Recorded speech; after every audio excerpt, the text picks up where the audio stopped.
जन्माष्टमी हिंदुओं का त्योहार है और यह त्योहार भगवान श्री कृष्ण के जन्मदिन से जुड़े हैं। श्री कृष्ण के जन्म की खुशियों के रूप में जन्माष्टमी का त्योहार मनाया जाता है। इस दिन भक्त लोग भगवान के जन्म के उत्सव में व्रत रखते हैं। इस त्योहार का मुख्य महत्व जिस तरह से नेक नियत को प्रोत्साहित करना है, ठीक उसी तरह से बुरी इच्छा को हतोत्साहित करना है।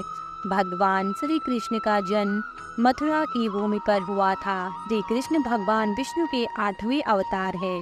धरती पर उनके जन्म का मकसद अधर्म और अन्याय को खत्म करना था।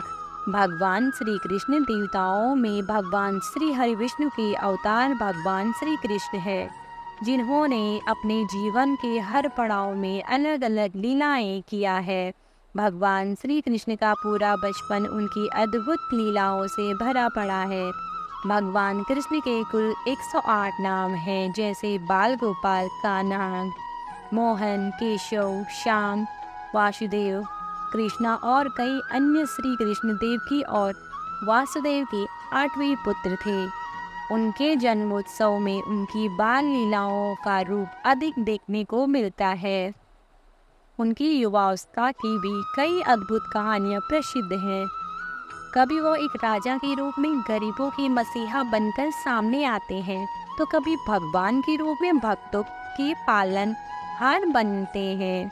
भगवान विष्णु ने धरती को पापियों के जुर्मों से मुक्त कराने के लिए कृष्ण के रूप में अवतार लिया था।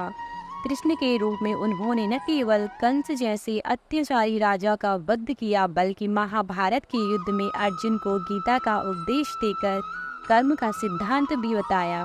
भगवान कृष्ण का जीवन और इससे जुड़ी कहानियाँ इतनी अद्भुत है कि आज भी लोग उनके जीवन के हर पहलू को याद करते हैं और उनकी जन्म का उत्सव जन्माष्टमी या गोकुलाष्टमी के रूप में हर साल मनाते हैं। मथुरा नगरी का राजा कंस, जो बहुत अत्याचारी था, उसके अत्याचार दिन प्रतिदिन बढ़ते ही जा रहे थे। एक समय भविष्यवाणी हुई कि उसकी बहन देवकी का 8वां पुत्र उसका वध करेगा। यह सुनकर कंस ने अपनी बहन देवकी को उसके पति वासुदेव सहित उसे काल कोठरी में डाल दिया। पुत्र होने के डर से कंस ने कृष्ण से पहले जन्मे देवकी के 7 बच्चों को मार डाला था।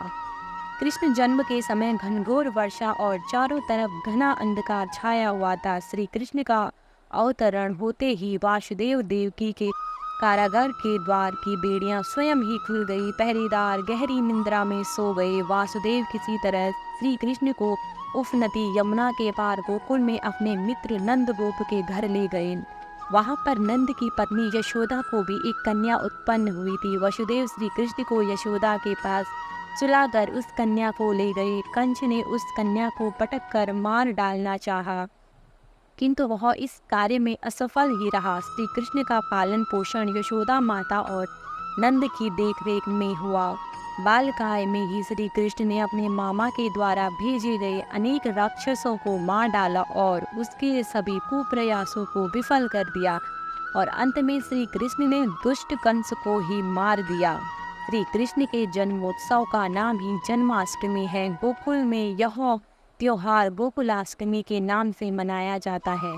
जन्माष्टमी क्यों मनाया जाता है? भगवान विष्णु के 8वें अवतार माने जाने वाले भगवान कृष्ण के जन्म दिवस को जन्माष्टमी के रूप में मनाया जाता है। श्री कृष्ण को माखन, दूध, दही काफ़ी पसंद था, जिसकी वजह से उन्हें जहाँ कहीं भी माखन दिखता वो खा जाते थे। इसलिए वृंदावन में महिलाओं ने माखन की मटकी को ऊंचाई पर लटकाना शुरू कर दिया, जिससे कि श्री कृष्ण का हाथ वहां तक न पहुंच सके। लेकिन नटखट कृष्ण ने अपने दोस्तों के साथ मिलकर योजना बनाई और साथ मिलकर ऊंचाई लटकाकर मटकी से दही और माखन चुरा लिया। वहीं से प्रेरित होकर दही हांडी शुरू हुआ। जन्माष्टमी कैसे मनाई जाती है? भगवान कृष्ण का जन्मोत्सव पारंपरिक तौर तरीके से पूरे देश में मनाया जाता है। ऐसा माना जाता है कि इस दिन उपवास रखने से मनुष्य का शरीर पापों से मुक्त हो जाता है। जन्माष्टमी के दिन मंदिर में झांकियाँ सजाई जाती हैं और इस दिन भगवान श्री कृष्ण को झूला झुलाया जाता है। कुछ लोग पेड़ों पर झूले बांधकर झूलते हैं, क्योंकि अपने बचपन में कृष्ण जी को झूला झूलना बेहद पसंद था।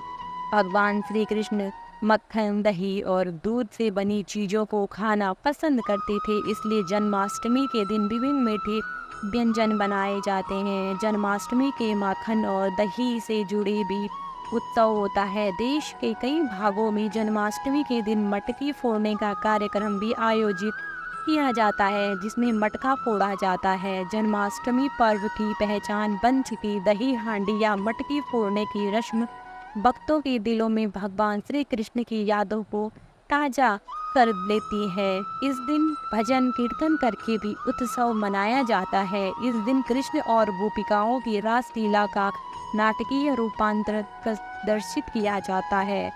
जन्माष्टमी करने वाले भक्त रात के 12 बजे तक व्रत रखते हैं। रात को 12 बजे शंख तथा घंटों की आवाज़ से श्री कृष्ण जन्म की खबर चारों दिशाओं में गूंज उठती है। फिर भगवान श्री कृष्ण जी की आरती उतारी जाती है और प्रसाद वितरण किया जाता है।